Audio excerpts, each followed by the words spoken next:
साथियों नमस्कार। साथियों, एक हैरतअंगेज मामला, जिसको कह सकते हैं दिलचस्प मामला सामने आया। एक मृत सैनिक 16 साल के बाद जिंदा हो जाता है, जो कोर्ट में जज साहब के सामने जाके कहता है कि मैं जिंदा हूं। 16 साल तक वो महाराष्ट्र में, गुजरात में रेलवे स्टेशन की झुग्गी झोपड़ियों में रहा। यहां तक उसकी यूनिट उसको ढूंढती रही और एक समय पे उसको मृत घोषित करके उसको फैमिली पेंशन भी दे दी। पूरा मामला हैरतअंगेज है और इंग्लिश अखबार में आया है। जब मेरे सामने आया तो मैंने इस खबर को 3 बार पढ़ा। बड़ा ही दिलचस्प मामला लगा कि ऐसा भी है। साथियों, एक बार देखें विस्तार से कि पूरी खबर के अंदर क्या है, क्योंकि आप भी जब इस पूरे मामले को देखोगे तो हैरतअंगेज लगेगा आपको भी कि वाकई में यार क्या है। साथियों, द टाइम्स ऑफ इंडिया में ये खबर आई है आज के अखबार में। शादी से भागकर रेलवे स्टेशनों और झुग्गियों में रहा, 16 साल बाद लौटा मृत सैनिक। चंडीगढ़ मैं कभी मरा ही नहीं। हिमाचल प्रदेश के कांगड़ा के रहने वाले एक सैनिक सुरेंद्र सिंह ने यह घोषणा की।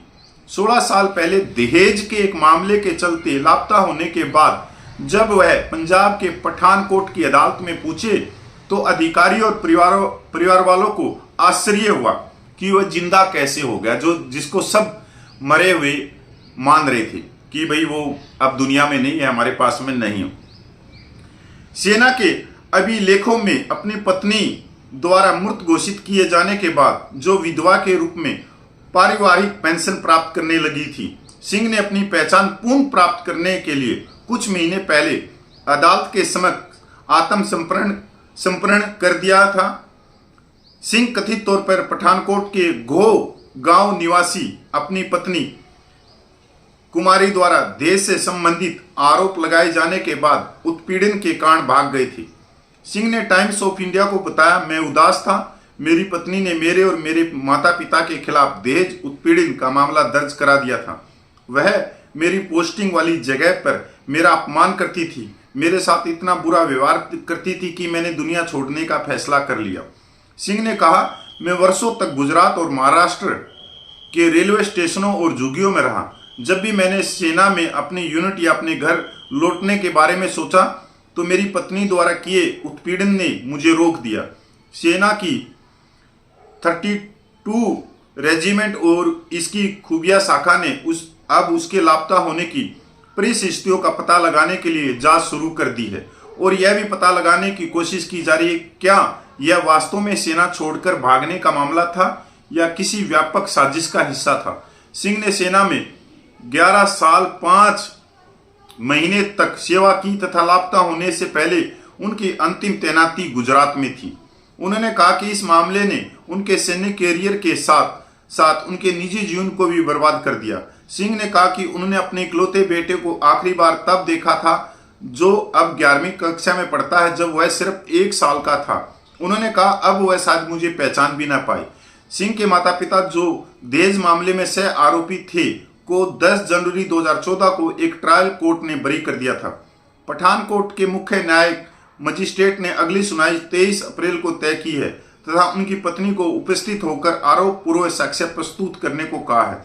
यह देखते हुए कि यह मामला 2008 से लंबित है, अदालत ने मामले की नियमित सुनवाई का आदेश दिया है। 14 मई 2008 को कुमारी ने पठानकोट की एक स्थानीय अदालत में सिंह के खिलाफ दहेज उत्पीड़न और संबंधित आरोपों के लिए आईपीसी की धारा 406 और 498 ए के तहत शिकायत दर्ज कराई थी। अदालत ने उन्हें मुकदमे के सामना करने के लिए बुलाया। 9 अप्रैल 2010 को सिंह को भगोड़ा घोषित कर दिया गया। सिंह के खिलाफ कानून के अनुसार सम्मन वारंट और उद्घोषणा जारी की गई, लेकिन वह न तो अपने पते पर और न ही अपनी ड्यूटी के स्थान पर पाया गया। वह अपनी ड्यूटी पर भी रिपोर्ट नहीं कर रहा था। इस बीच सेना ने उसके खिलाफ अपनी कार्रवाई में उसे मृत मान लिया और उसकी कानूनी उत्तराधिकारी के रूप में उसकी अलग रह रही पत्नी को पारिवारिक पेंशन दे दी। सिंह ने अदालत को बताया कि 2009 में एक दुर्घटना में उनकी याददाश्त चली गई थी और हाल ही में उन्हें याददाश्त वापस मिली है।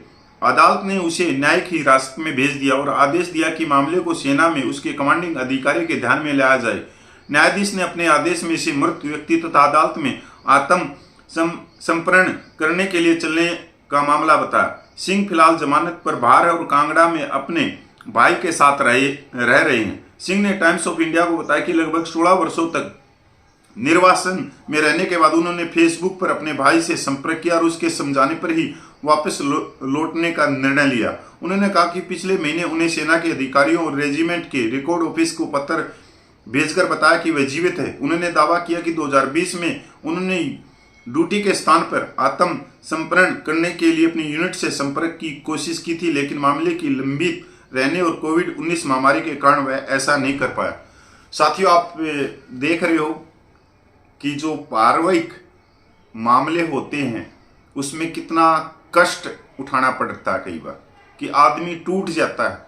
जो घर के अंदर कलेश होता है कि एक जो सैनिक जिसकी नौकरी 11.5 साल थी और वो अपने पारिवारिक जीवन में जो उसने सामना करना पड़ा, जो आए दिन क्लेश का साधन बना रहा, वहाँ से वो भाग ही गया और 16 सालों तक वो रेलवे स्टेशनों की झुग्गी झोपड़ियों में रहा, भिखारी की तरह रहा।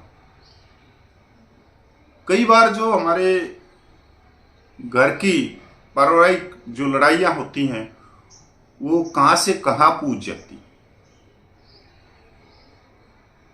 कि आप थोड़ा सा इसको इमेजिन करके देखोगे कि 15 साल में तो रिटायरमेंट आ जाते हैं और 15 साल जब कोई सैनिक भर्ती होता है तो जिस दिन से वो भर्ती होता है उसी दिन से वो कहने लगता है कि जब बस मेरी 15 साल हुई मैं अपने घर चला, मेरी 15 साल हुई मैं अपने घर चला। और एक सैनिक 16 साल तक, यहाँ तक। वैसे कहावत है कि अगर खुद की गलती हो तो तुरंत प्रभाव से पत्नी से गलती मान लो, अगर पत्नी की गलती है तो 5 मिनट के बाद में पति अपनी गलती मान लो। मतलब गलती माननी पड़ेगी किसको? पति को, अगर घर परिवार चलाना है तो। और आज का समय ऐसा हो गया जो एकांत का है कि कोई किसी को एक्सेप्ट ही नहीं कर रहा। यहां तक जो सोच बदली है लोगों की कि वो एकांत पसंद कर रहे हैं, अपने परिवार को भी अपने साथ में नहीं रखना चाहते, अपने माँ बाप को भी अपने साथ में नहीं रखना चाह रहे। जो बच्चे हैं वो अपने रूम के अंदर ही बैठे रहते हैं, वहीं पे फोन पे या पढ़ाई में लगे रहते हैं। उनको ये ही नहीं पता कि हमारा परिवार कितने, हमारी रिश्तेदारियों में बुआ मामा क्या, कौन क्या है। मतलब एक तरह से जो सामाजिक पारिवारिक जो ताना बाना है वो टूटता हुआ जा रहा है।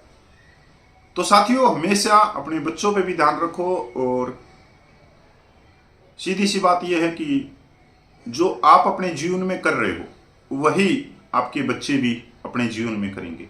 अगर हम अपने माँ बाप की सेवा पानी नहीं कर रहे हैं, अपने माँ बाप को अपने साथ में नहीं रख रहे हैं और भगवानों की तरह नहीं पूज रहे हैं, तो वो बच्चे भी देख रहे हैं।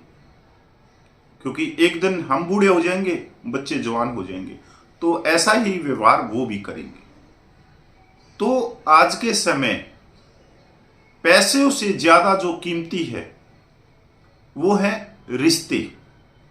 चाहे कोई भी रिश्ता हो, अगर रिश्तों के अंदर खुशी है तो आपके पास में सब कुछ है। अगर रिश्तों के अंदर खुशी नहीं है तो आपके पास में सारी धन दौलत, बड़ी कोठियां व्यर्थ है।